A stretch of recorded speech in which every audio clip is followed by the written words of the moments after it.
L'actualité de la santé maintenant avec le docteur Kierzek. Bonjour Gérald. Bonjour Samuel. Alors aujourd'hui, avec le retour tant attendu des beaux jours, bah oui, cette saison, vous nous parlez ce matin de la lutte contre la cellulite et des crèmes amincissantes. Pour commencer, vous nous rappelez Gérald, c'est quoi la cellulite? Je vous sens très intéressé sur ce sujet. Non, c'est pas pour moi, c'est pour une copine. La cellulite, c'est de la peau d'orange. Vous avez raison de dire une copine.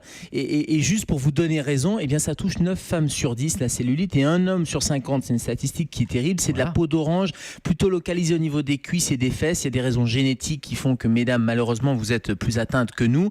C'est une inflammation des tissus sous la peau. C'est à ne pas confondre avec ce qu'on appelle aussi la cellulite, mais qui est vraiment une infection. Là, c'est pas une infection, c'est une inflammation. Il y a des petits capitons, il y a des crevasses, il y a un peu cet aspect de peau d'orange. Et c'est cette fragilité un peu cutanée et vasculaire qui va provoquer même des douleurs. Il y a l'aspect esthétique, mais aussi des douleurs et des tensions. À qui s'adressent ces crèmes amincissantes? Vous avez commencé à répondre. D'abord les femmes. Bah oui, c'est d'abord les femmes. C'est de toute façon en complément d'autres choses et on va y revenir. C'est en complément du sport, c'est en complément de l'alimentation.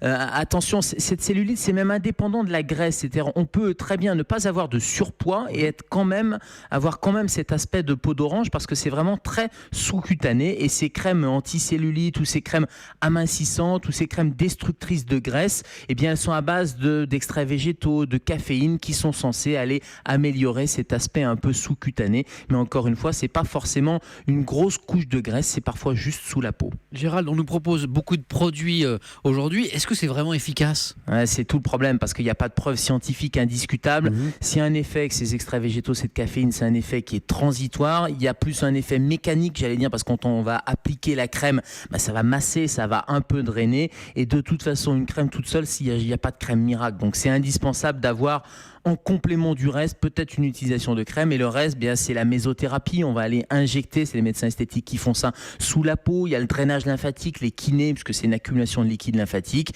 Et puis, éventuellement, c'est la chirurgie qui peut aider. Et puis, surtout, sport et alimentation. Ça va vraiment aider. Merci, docteur Kierzek, à nouveau pour ces bons conseils. Ce matin, on vous retrouve à 10h dans Allo Europe 1 avec Thomas Touroud. Et nous, on vous retrouve demain, bien sûr, ce sera avec plaisir, dans Europe 1 Bonjour.